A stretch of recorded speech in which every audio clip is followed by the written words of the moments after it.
The fact is with Luka, LeBron, and Austin Reeves on the court, you don't scare anybody. And honestly, that statement is starting to age a little too well. And when one of your best shooters passes up a game winner in the final seconds, you know something isn't right. Maybe it's frustration, or maybe something LeBron said. Either way, the locker room is heating up, and here's what we know. The final play and LeBron's message. On February 24th, 2026, the Lakers hosted the Orlando Magic with a 34-22 record and playoff positioning on the line. They led by 12 at halftime. Then the Magic came back. Wendell Carter Jr. hit a putback to give Orlando a 110-109 lead with 6.7 seconds left. The Lakers called timeout. Coach JJ Redick drew up a play. LeBron James would inbound. Luka Dončić would receive the pass and shoot. LeBron threw the ball in. Luka caught it on the left wing. He was open. The three-point line was right there, but Luka did not shoot. He took one dribble. Paolo Banchero and Anthony Black collapsed on him. Luka picked up his dribble. He then passed the ball back to LeBron, who was now covered and off balance near the right wing. LeBron launched a 27-foot fadeaway. It missed. The buzzer sounded. The Lakers lost. In the post-game press conference, reporters asked Luka what he saw on that final possession. I know I was open, but I just thought I was a little bit far. Try to take one dribble closer. One dribble closer. That one dribble is what turned an open look into a double team. Luka caught the ball clean, had daylight in front of him, and still did not pull the trigger. Probably shouldn't have picked up the ball.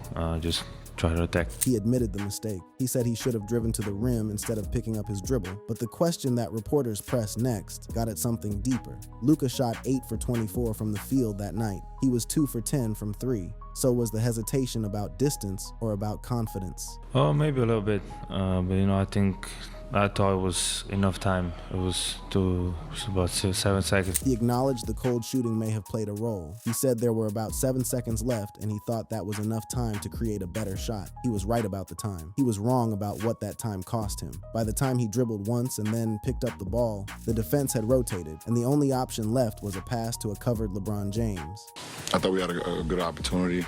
Luka came off clean, and I think he, felt off balance. That was LeBron's opening answer, measured, neutral. He said they had a good opportunity and that Luka came off clean. That part mattered. LeBron confirmed the screen worked and Luka was open. Then came the statement that generated every headline, every debate, and every YouTube thumbnail for the next 48 hours. I'm not sure. Obviously you have to ask Luka what he saw on that, but I thought he had a good look. You have to ask Luka what he saw. That sentence did the work. LeBron did not say Luka made the wrong decision. He said to ask Luka.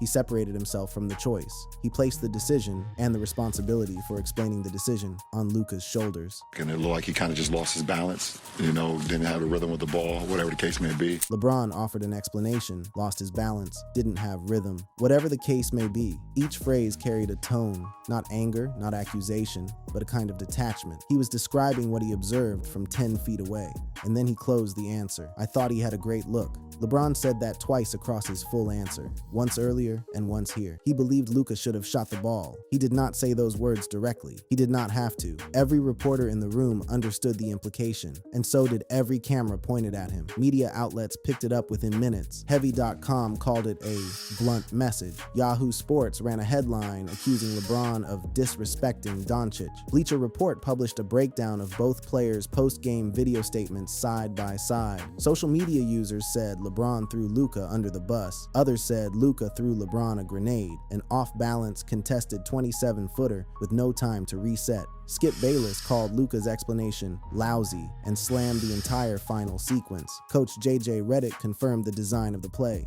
We obviously, ran a play for him to get a look. I felt like we had, a decent shot. The play was for Luka. The shot was for Luka. Luka did not take the shot. And LeBron, in the most measured way possible, told every reporter in that room and every viewer who would later watch the clip that the look was there. The game itself told a story beyond just the final play. The Lakers held a 12-point lead at halftime. They controlled tempo, hit shots, and looked like the team that had gone 7-2 immediately after the Dončić trade a year earlier. Then the second half unraveled. Orlando chipped away. The lead shrank. The energy energy in the building shifted, and by the final minutes, the Lakers were clinging to a game they had been in command of for 2.5 quarters. This was the first time all season the Lakers lost a game they led after the third quarter. Luka finished with 24 points on 8 for 24 shooting. LeBron finished with 25 points, 6 rebounds, and 7 assists on a more efficient night. The difference between the two stat lines captures the dynamic of the evening. LeBron played within the flow of the game, while Luka forced the issue, launching shots that did not fall and accumulating misses that eroded the very confidence he needed in the final seconds. By the time that inbounds pass landed in his hands, Luka was carrying the weight of a 33.3% shooting night, a 20% clip from 3, and the knowledge that this was a game the Lakers should have won without needing a last-second shot at all. What made LeBron's post-game comments land with such force was not their content. He was diplomatic, measured, and careful, but their context. This was not the first time questions had surfaced about how these two players coexist. Since Dončić's arrival via the February 2025 trade that sent Anthony Davis to Dallas, the partnership had been scrutinized from every angle. LeBron had navigated it with public grace, calling Dončić his favorite player and declaring after a January 2026 win over the Mavericks that this was Luka's team and that everyone was rallying around him. He had even described their on-court connection using a football analogy, telling CBS Sports that Luka was a natural-born quarterback and he was a natural-born wide receiver, language designed to show deference, to position himself as the complementary piece, the off-ball cutter, the veteran who no longer needed to dominate the ball. But here, in the press room after a 1-point loss, the quarterback had the ball and did not throw. The receiver was left scrambling, and the quarterback's explanation, "I thought I was a little bit far," landed in a room full of people who had just watched him catch the ball wide open from 24 feet. Now, was this a huge announcement? No, it was a post-game press conference. But the subtext carried weight because of everything happening around this team. This loss did not happen in isolation. It happened in the middle of a homestand where the Lakers went 4-4, where questions about the fit between their 3 best players reached a boiling point, and where LeBron's own agent had just dropped a bomb on a podcast that shook the locker room weeks earlier. That is the real backstage fight. And it did not happen in a hallway. It happened on microphones, on podcasts, and courtside at a Lakers game. Rich Paul, the trade suggestion, and the courtside confrontation. 6 weeks before the Magic loss, on January 12, 2026, Rich Paul sat in front of a camera on his podcast Game Over with Max Kellerman and Rich Paul and laid out a trade proposal that would detonate like a grenade inside the Lakers organization. Paul, who runs Clutch Sports and has represented LeBron James for the entirety of LeBron's post-Cleveland career, turned a sprawling NBA team-building discussion into something far more incendiary and personal. Around the 36-minute mark of the episode, Paul zeroed in on the Lakers roster construction and made a recommendation that was neither hypothetical in spirit nor vague in execution.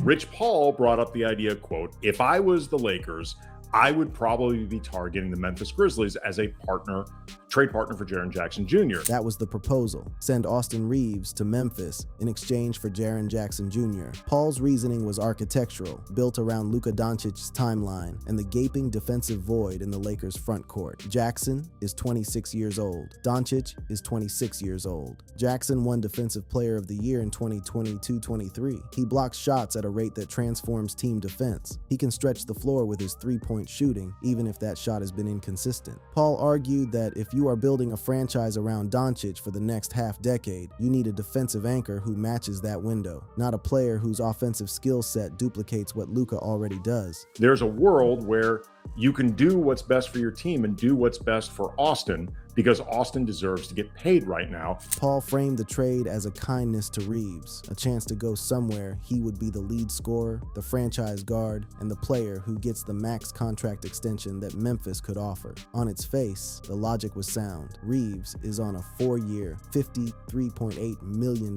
deal. He is eligible for a 5-year extension worth up to $241 million in the summer of 2026. The Lakers would have to decide whether to pay that price for a player whose skill set overlaps with their franchise cornerstones, or whether to redirect those resources toward a different archetype entirely. The reaction inside the Lakers building was swift, severe, and unsparing. Jovan Buha reported on his podcast that Lakers personnel were deeply unhappy, not merely with the trade idea itself, but with the audacity of an agent publicly dissecting another team's player on a podcast distributed through Netflix and The Ringer. Front Office Sports obtained a quote from a team executive who called Paul's comments insane and effed up. The word tampering drifted through media circles like smoke from an unseen fire. Neither Reeves nor Jackson is a Clutch client, and yet here was the most powerful agent in professional basketball, drawing up trade packages on a nationally distributed show, packages involving another agent's client on his own client's team, and then it became a courtside in confrontation. Austin Reeves' agent, Reggie Berry, approached Rich Paul at the Lakers-Hawks game on January 13th. The two spoke near half court during the first half of the game, in full view of cameras, fans, and league personnel. Reports initially characterized the exchange as heated. Paul later softened the description, noting that he and Berry have known each other for 20 years, and that the conversation lasted about 5 minutes. Paul described it as amicable, but the optics were devastating. Two agents standing on an NBA court during a live game, discussing the fate of a player who was currently sitting on the bench behind them. This was the backstage fight that every sensational headline and YouTube thumbnail was referencing. Not a hallway ambush, not a thrown punch, a collision of professional interests playing out where everyone could see it under arena lights on national television. LeBron James was asked about Rich Paul's comments after the Hawks game. His response was the kind of carefully worded statement that only a player with 22 years of media training can deliver. LeBron says, quote, "I think you all know by now Rich is his own man, and what Rich says is not a direct reflection of me and how I feel." This is LeBron. That was the opening. Separation, distance, a drawn line between agent and client. LeBron continued with something more personal. Went on to say, AR, meaning Austin Reeves, knows how I feel about him. All you have to do is look at us on the bench. Me and AR talk every single day. LeBron wanted to make it clear. His relationship with Reeves is not in jeopardy. They communicate. They sit together. They share the same bench, the same huddles, the same daily grind of an 82-game season. Then came the sentence that LeBron almost certainly wishes he could take back and rephrase. So AR knows how I feel about him, and I hope AR or his camp don't look at me and think this is words from me. Words from me are coming through Rich.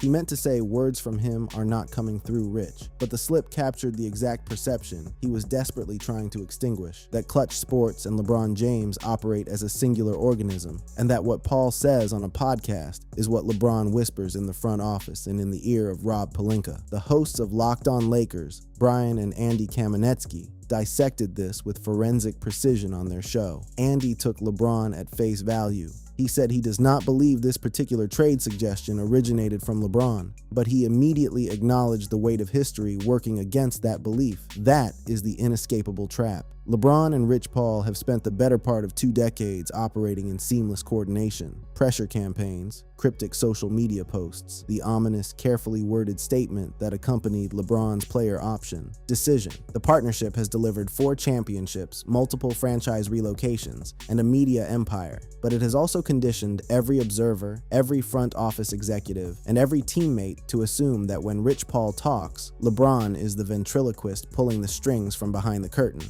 And now, even if LeBron genuinely had nothing to do with the Reeves for Jackson suggestion, the separation is functionally impossible to prove. The basketball merits of the proposal were debated extensively. Silver Screen and Roll analyzed the idea and concluded it was not as crazy as it might seem, given the Lakers' desperate need for interior defense since trading Anthony Davis. Jackson blocks shots, alters drives, and provides a vertical presence that neither Luka, LeBron, nor Austin Reeves can replicate. The counter-arguments were equally forceful. Jackson gets into foul trouble with alarming regularity, shoots only 35% from 3, and Memphis would have no logical reason to accept a 28-year-old pending free agent as the foundation of a rebuilding project. CBS Sports called it dreaming up fake trades that only deepened the franchise's malaise. But the lasting damage was not in the basketball analysis. The damage was in the signal the entire episode sent rippling through the organization, through the locker room, and through Austin Reeves' circle. Rich Paul went on a podcast and told the world that the Lakers, as currently constructed around LeBron, Luca, and Reeves, are not built to win a championship. And he said the fix requires moving Austin Reeves. Whether LeBron co-signed it or not, the message saturated the atmosphere, and it stayed there for 6 weeks, lingering over every huddle,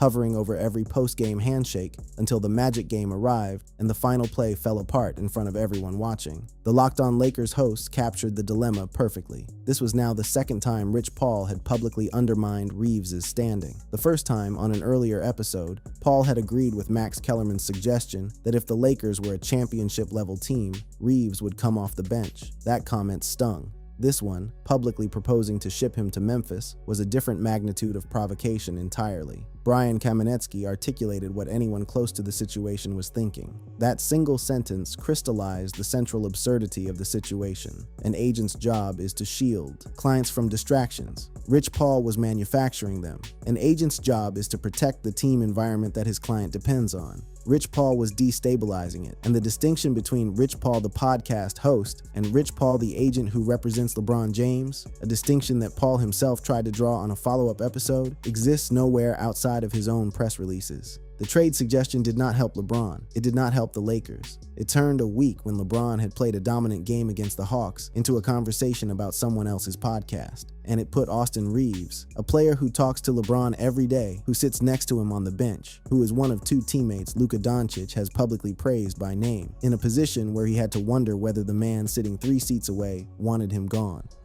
The fit problem and what comes next.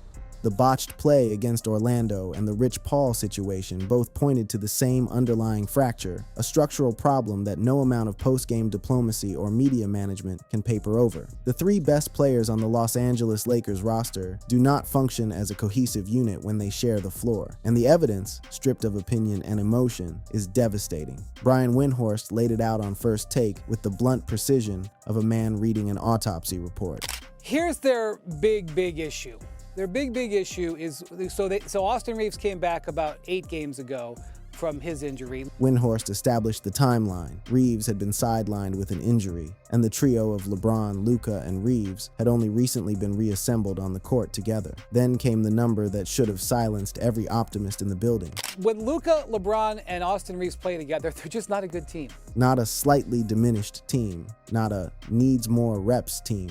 Windhorst said they are not a good team, full stop, and the statistical foundation beneath that claim is built on reinforced concrete. When Austin Reeves and Luka Dončić play together, when it's just the 2 of them out there, the Lakers are an excellent team. Luka and Reeves together, without LeBron, are excellent. The ball moves with purpose, the spacing holds its shape, and both players create for each other without collapsing into the same space or demanding the same touches. When all 3 of them play out there, they're not. So it's actually a 20-point difference. If you look at every 100 possessions, a 20-point swing per 100 possessions. Let that number breathe for a moment. That is not a minor statistical wrinkle that coaching adjustments and film sessions can iron out. That is a chasm, the kind of performance gap that separates a championship contender from a team fighting to avoid the play-in tournament. When Luka and Reeves share the floor without LeBron, the Lakers outscore opponents with authority. When LeBron joins them, the offense stalls, the spacing tightens, and the whole system begins to suffocate under the weight of 3 ball-dominant players competing for the same oxygen. Windhorst continued with the broader picture of what each configuration looks like. The 3 of them don't work well together. When it's just LeBron out there by himself, guys,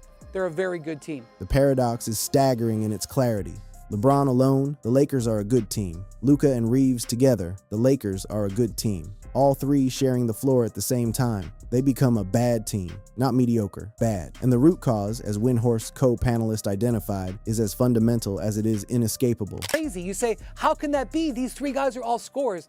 The problem is they all relatively do the same thing. That is the skeleton key that unlocks the entire dilemma. LeBron, Luka, and Austin Reeves are all ball-dominant creators who generate their best offense with the ball in their hands. When you place all 3 on the court simultaneously, 2 of them are standing on the perimeter, watching, waiting, with their hands empty while one creates. The ball sticks, the movement dies. The offense becomes a series of isolations, masquerading as a system. Opposing defenses read it like a children's book, and on the defensive end, the problem does not merely compound, it metastasizes. The fact is with Luka, LeBron, and Austin Reeves on the court, You don't scare anybody. Nobody in the NBA fears that defensive configuration. Luka Dončić has carried 13 technical fouls through 44 games this season, a rate of 0.30 per game, the highest of his career, and an escalation from his already elevated career average of 0.22. His persistent habit of arguing with referees after made shots, contested jumpers, and even during dead balls has become a drain on the team's defensive transition. Lakers announcers Bill McDonald and Stu Lance have called it out live during broadcasts, with one saying on air, "Luka, again he's complaining, gotta get back on defense." When Luka stands at half court pleading with an official while the opposing team pushes the ball ahead, it creates a 4-on-5 situation that skilled teams convert into easy points without a second thought. The criticism has come from the loudest voices in basketball media. Zach Lowe described Luka's complaining as completely out of control and unwatchable, adding that it happens every Eftiming play.